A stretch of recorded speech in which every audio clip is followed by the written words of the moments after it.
जो है वो बढ़त मिली है, ज्यादा सीटें मिली है। 2019 की बात करें तो 26 में से 19 सीटें बीजेपी को हासिल हुई थी पूर्वी उत्तर प्रदेश में। तो यहाँ पर नामांकन की प्रक्रिया के बाद ऐसा माना जा रहा है कि प्रधानमंत्री जो उनके सहयोगी हैं, जो सहयोगी घटक दलों के नेता हैं, उनके साथ वार्तालाप कर रहे हैं और अंदर जो तमाम नेता हैं वो मौजूद हैं।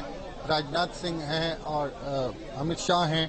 लेकिन जो अगर हम बात करें पूर्वी उत्तर प्रदेश, जो आने वाले समय में जहां पर मतदान होता है, उस क्षेत्र से जुड़े जो नेता हैं अलग अलग दलों के, सहयोगी दलों के, उनसे उनकी वार्ता जरूर होगी। चाहे ओम प्रकाश राजभर की बात कर लें, डॉक्टर संजय निषाद की बात कर लें, अनुप्रिया पटेल की बात कर लें। और इस क्षेत्र पर अब फोकस होगा क्योंकि आने वाले जो चुनाव हैं वहां पर उसमें इन क्षेत्रों में मतदान होना है। पूर्वांचल की 26 सीटें हैं, 26 सीटें खाली पूर्वांचल की हैं, जो अपने आप में बड़ा फर्क पैदा कर सकती हैं। तो ऐसे में प्रधानमंत्री यहाँ पर उनके साथ भी बातचीत करेंगे और लगातार अंदर जो है मौजूद हैं और किसी भी क्षण वो यहाँ से निकलेंगे और जो रुद्राक्ष कन्वेंशन सेंटर है वहाँ पर पहुंचेंगे। अपने जो कार्यकर्ता हैं उनके साथ उनका वार्तालाप होगा। उनके अंदर भी वो एक तरह से जो उत्साह है, जो एनर्जी है, उसको बढ़ाने का काम करेंगे और उसके बाद जो है वो यहाँ से वाराणसी से रवाना हो जाएंगे।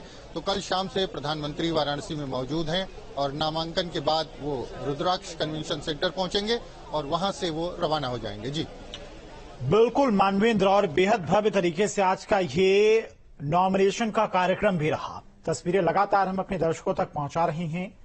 पहले मां गंगा का आशीर्वाद दिया और उसके बाद काल भैरव की इजाजत लेने के बाद प्रधानमंत्री मोदी ने तीसरी बार वाराणसी से लोकसभा चुनाव को लेकर अपना नॉमिनेशन दाखिल कर दिया है।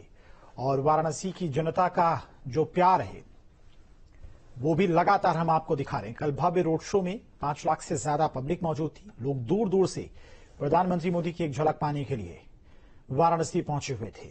और 2014 के बाद वाराणसी की जिस तरह से तस्वीर बदली है, वहां का विकास हुआ है, वहां लोगों को रोजगार मिला है, स्थानीय नाविकों को रोजगार मिला है, वो स्पष्ट तौर पर बताता है कि प्रधानमंत्री मोदी इस बार एक बड़े मार्जिन से जीत हासिल कर सकते हैं 2024 के लोकसभा चुनाव में।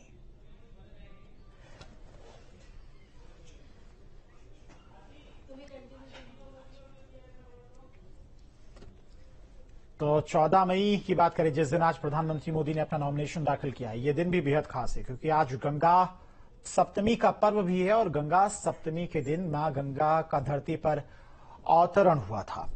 और मानवेंद्र लगातार इस वक्त कलेक्ट्रेट ऑफिस के बाहर मौजूद है। मानवेंद्र, प्रधानमंत्री कलेक्ट्रेट ऑफिस से निकलकर माना जा रहा है कि रुद्राक्ष कन्वेंशन सेंटर भी जाएंगे और वहां पर एक बड़ी मीटिंग का आयोजन किया जाएगा जिसमें तमाम बीजेपी के कार्यकर्ता और पदाधिकारी भी मौजूद रहेंगे।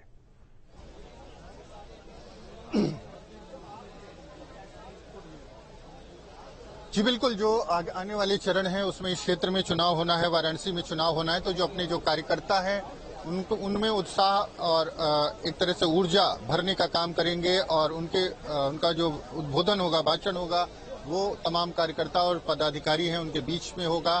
तो प्रधानमंत्री खुद जब अपने कार्यकर्ताओं से सीधे संवाद करेंगे तो उसका असर भी देखने को मिलता है। उनका उत्साह जो कार्यकर्ता है वो बढ़ता है और इसीलिए उन्होंने एक कार्यक्रम यहाँ पर कार्यकर्ताओं के साथ भी रखा है, पदाधिकारियों के साथ भी रखना है। इस क्षेत्र के सांसद हैं तो इस क्षेत्र के चुनाव के लिए भी वो लोगों से बातचीत करेंगे। लेकिन थोड़ी देर में यहाँ से वो जो कलेक्ट्रेट है यहाँ से रवाना होंगे वहाँ के लिए। और अब जो नामांकन की प्रक्रिया है चूंकि पूरी हो चुकी है, लेकिन जिस तरह से तमाम दलों के नेता यहाँ पर मौजूद हैं, देश भर में जो उनके पार्टनर हैं, एनडीए के जो पार्टनर्स हैं, उनके लीडर्स यहाँ पर मौजूद हैं, तो ये एक बेहद खास मौका होता है चुनाव के दौरान इस तरह से एक स्थान पर तमाम पार्टियों के जो सहयोगी दल हैं, उनके नेता शायद ही उनका जुटाव हो पाता है। लेकिन आज यहाँ पर सब जुटे हैं और उनसे वार्तालाप भी जरूर अंदर चल रही होगी। और जिस तरह से आने वाले जो 2 चरण है चुनाव के, उसमें अगर हम बात करें 2-3 चरण में, तो पूर्वी उत्तर प्रदेश जो है, जो जहां पर पूर्वांचल की बात करें 26 सीटें हैं, तो उनसे उस क्षेत्र के जो नेता हैं, क्षत्रप हैं, जो बीजेपी के एलाइज पार्टी हैं, उनके जो नेता हैं, लीडर्स हैं, उनसे जरूर वो बातचीत करेंगे क्योंकि फोकस होगा। डॉक्टर संजय निषाद हैं, ओम प्रकाश राजभर हैं, सीएम योगी भी साथ में मौजूद हैं। तो इस क्षेत्र में किस तरह से बढ़त बनाई जाए उसको लेकर के भी निश्चित तौर पर चर्चा का थोड़ा सा संक्षिप्त समय है। लेकिन ऐसे में जब चुनाव चल रहा हो और लगातार तमाम नेता अलग अलग क्षेत्रों में चुनाव प्रचार में जुटे हैं, एक स्थान पर पहुंचना आसान नहीं होता, लेकिन यहाँ पर सारे नेता चूंकि जुटे हैं, ताकत और एकजुटता यहाँ पर दिखाई दी है, तो निश्चित तौर पर यहाँ पर इस मौके को भी वो गंवाएंगे नहीं और सबसे जरूर जो है बातचीत होगी और उसके बाद ही यहाँ पर रवाना होंगे। वही सिलसिला अंदर जो है वो चल रहा है काफी देर से, करीब 15 से 20 मिनट हो चुके हैं जब उन्होंने नामांकन दाखिल किया था और उसके बाद से वो अंदर सारे लोग मौजूद हैं।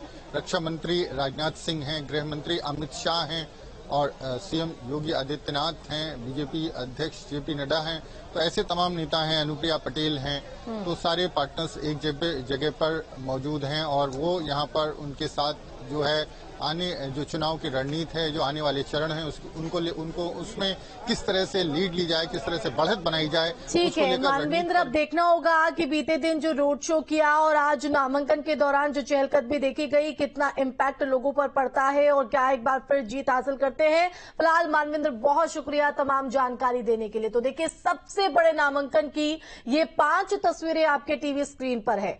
सबसे पहले पीएम मोदी की तरफ से गंगा पूजन दशा अश्वमेध घाट पर किया गया, उसके बाद काल भैरव मंदिर वो पहुंचे नमो घाट से, फिर उसके बाद उन्होंने नामांकन पर्चा दाखिल किया और इस दौरान दिग्गजों का हुजूम भी देखा गया और लोगों का उत्साह भी यहां पर इस पूरे नजारे पर चार चांद लगाता हुआ। तो ये उस दौरान की तस्वीर जब अपना नॉमिनेशन तीसरी बार फाइल करते हुए प्रधानमंत्री नरेंद्र मोदी दिखाई दिए। तो एक बार फिर काशी से चुनावी मैदान में पीएम मोदी, जिनका सामना अजय राय से। तो आपको बता दें कि दिग्गजों का हुजूम यहां पर बीते दिन से लगातार प्रधानमंत्री नरेंद्र मोदी यहां पर मौजूद थे और अब नामांकन फाइल करने के बाद रुद्राक्ष कन्वेंशन सेंटर में बैठक भी उनकी होगी। क्या जीत का मंत्र उनकी तरफ से यहां पर दिया जाएगा, ये भी देखने वाली बात रहेगी। तो आपको बता दें कि दशा अश्वमेध घाट से ये सफर शुरू करते हुए नामांकन स्थल पर पहुंचे प्रधानमंत्री नरेंद्र मोदी।